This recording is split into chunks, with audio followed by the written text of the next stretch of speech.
How could it be a year already since I stood before you and I said I wanted to have a conversation about us, about you and me, about our profession, and about our association? How could it be a year already since I told you what I tell students at every comm I visit, that their future's so bright that you gotta wear shades?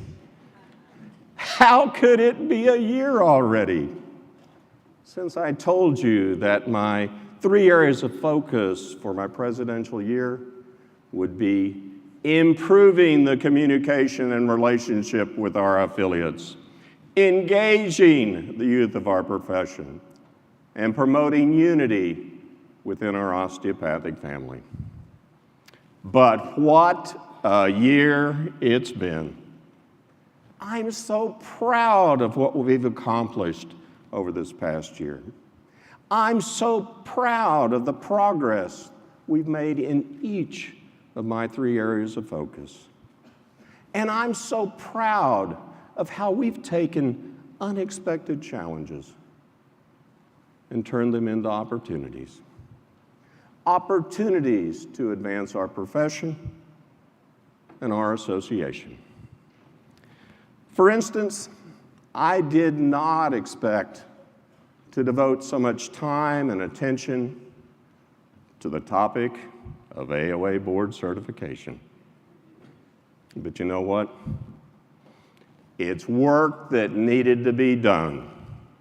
By coming together as an osteopathic family, we are addressing concerns in this area, and we are improving communications with our certification boards, better utilizing the expertise of our board members, and enhancing the services that we provide our certified diplomats. How have we accomplished this? Well, I can tell you, there have been a whole lot of meetings. We identified areas of concern and the need for improvements. We developed an action plan addressing these concerns.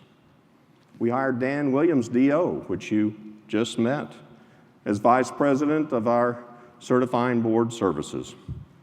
Some of you previously knew Dr. Williams as the former Vice Chair of the Bureau of Osteopathic Specialists, with extensive expertise in board certification. We held a certification board summit to develop a shared vision of the future of AOA board certification. And I established a certification boards task force composed of senior AOA physician leaders, as well as other members of the AOA Board of Trustees with experience in certification boards. This task force is charged with enhancing and evolving our certifying board services. They meet with Dr. Williams every 2 weeks for direct physician-to-physician discussions to resolve issues dealing with board certification. Our work has focused on modernizing the certification board experience, developing stronger communication channels, and improving the osteopathic continuous certification process. What are the results? I'm proud to share with you that the American Osteopathic Board of Radiology has eliminated the 10-year recertification test in its updated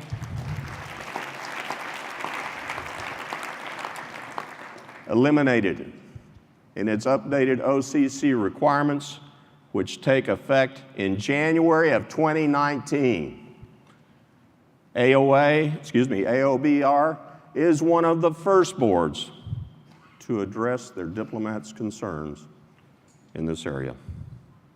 We have launched new websites for all of our boards, as well as a marketing campaign promoting certification targeted to students, residents, program directors, and faculty at colleges of osteopathic medicine. AOA board certification is essential to the continued growth and sustainability of our profession. After June of 2020, at the conclusion of the transition to the single accreditation system, every DO finishing a residency program will have a choice: to take AOA boards or ABMS boards. And I want them taking AOA boards.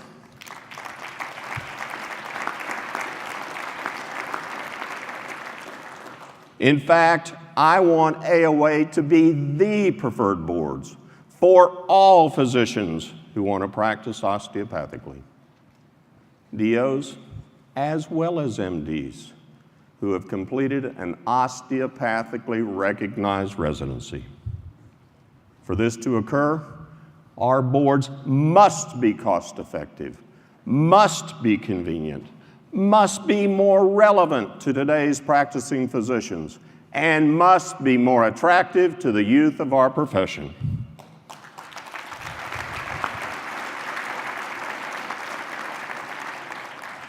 This work is not finished, but we are well on our way due to the collective efforts of the members of our certification boards, the Bureau of Osteopathic Specialists, and the Board of Trustees. Our incoming president, Dr. Bill Mayo, is committed to carrying on this very important work. And let's be very clear. The AOA is the only national organization working to obtain and protect your rights to practice osteopathically.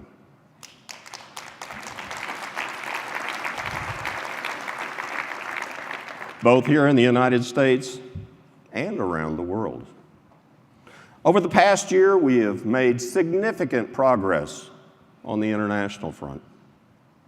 Last summer, an AOA delegation went to Cape Town, South Africa, to present on the U.S. model of osteopathic medicine to AMCOA, the Association of Medical Councils of Africa. This organization supports medical regulatory authorities in Africa. After that presentation, AMCOA passed a preliminary resolution recognizing U.S.-trained DOs as equivalent to MDs for practice rights in their 15-member countries, and inviting the AOA to become an associate member of AMCOA.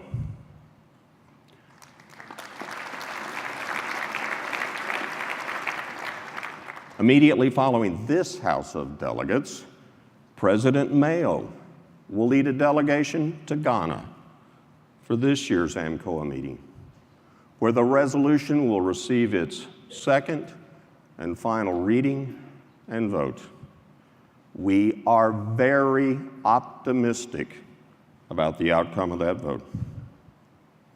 In the UK, we have addressed concerns of the General Medical Council so that our colleges of osteopathic medicine continue to be recognized as accepted providers of medical education.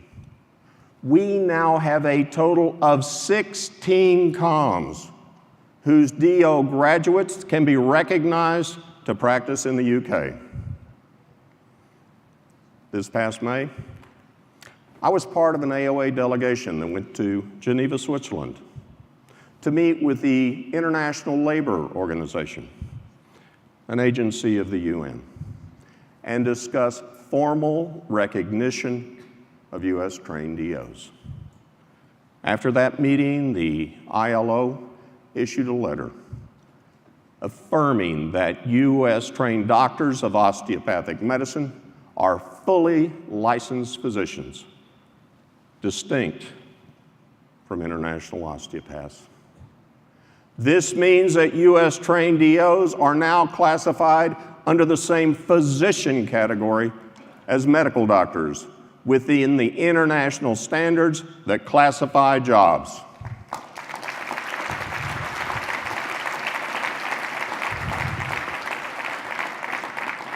This will significantly advance our work to help our U.S. trained DOs obtain practice rights internationally, not just for current DOs, but for generations to come. I could not be more proud of this achievement. So, how much did we accomplish within my 3 areas of focus this year? Let me share with you a few highlights. The first area has been improving communications and relationships with our affiliates. We put a lot of energy and time into this.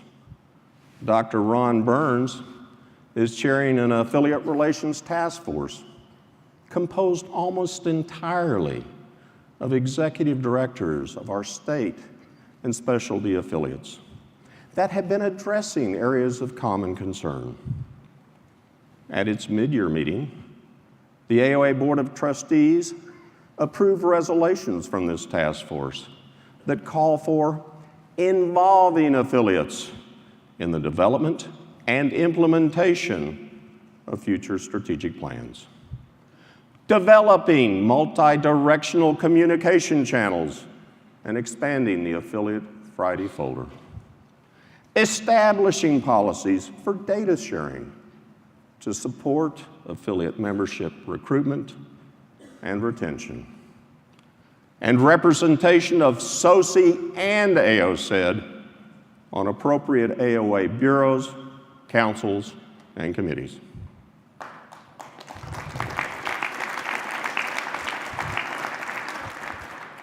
Implementation of these resolutions will strengthen affiliates and our ties with them. We must continue these efforts. Our affiliates are an important and integral part of all that we do as the AOA and the osteopathic profession. My second area of focus this year has been engaging the youth of our profession, and we've made significant gains on this front as well. The youth are our future. And as I just mentioned, we've demonstrated our commitment to the next generations by helping to achieve international practice rights and recognition. When I meet with students, this topic always makes them sit up and take notice. Now that we got their attention, we need to get them involved. The majority of osteopathic physicians are now under the age of 45. With their high energy and inquisitiveness, our younger members are ready and eager to take on leadership positions. We must welcome their voices to join in the discussion.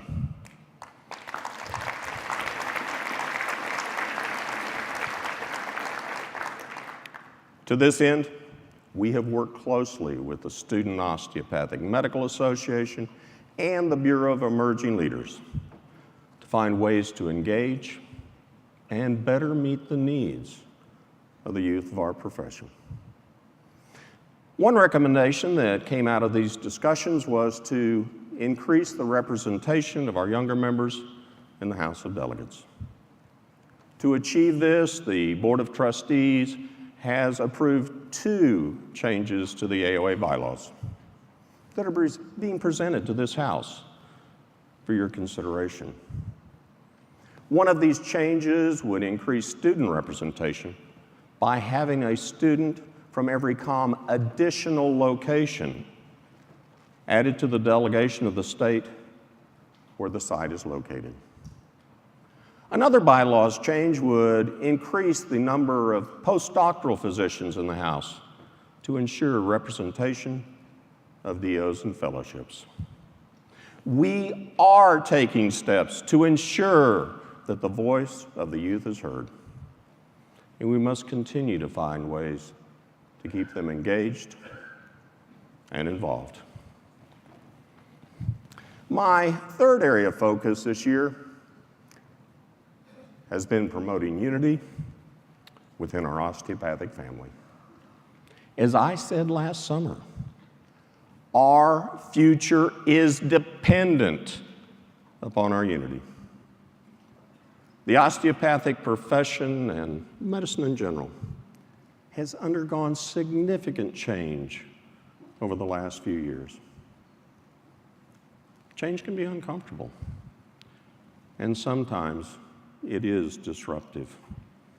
I came into my presidency with a sense that in light of this change, we had to come together as a profession. We are stronger together, unified by our osteopathic culture, shared values, and commitment to our osteopathic philosophy. Earlier in these remarks, I outlined the progress that we've made on board certification issues. The outcome has meant improving communication with our certification boards, better utilizing the expertise of our board members, and enhancing the services that we provide our certified diplomats.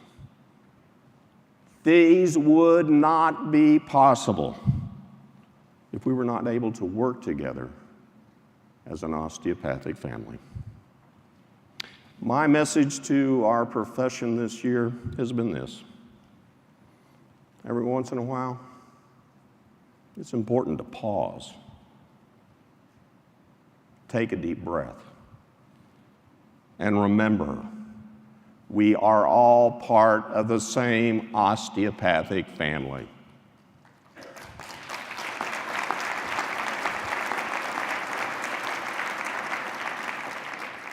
We may be coming at issues from different perspectives, but we are all doing what we think is best for our osteopathic profession. It's okay to disagree, but let's be constructive and work together, because at the end of the day, we are a family. We are a physician-directed and driven association. When we listen to one another, when we are open about the challenges before us, and when we focus on our shared beliefs and common goals, not only will we survive, we will thrive.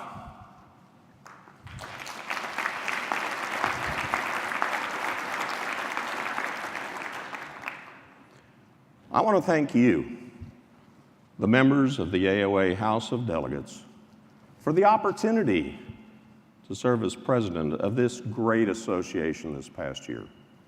It has been one of the greatest honors of my life.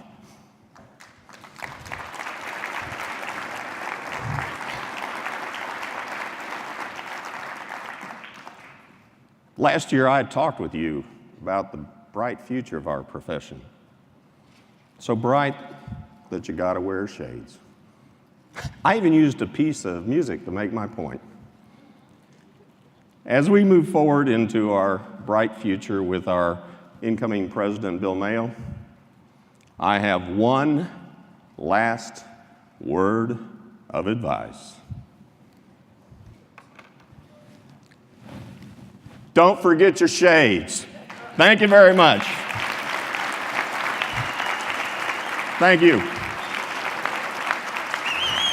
Thank you very much.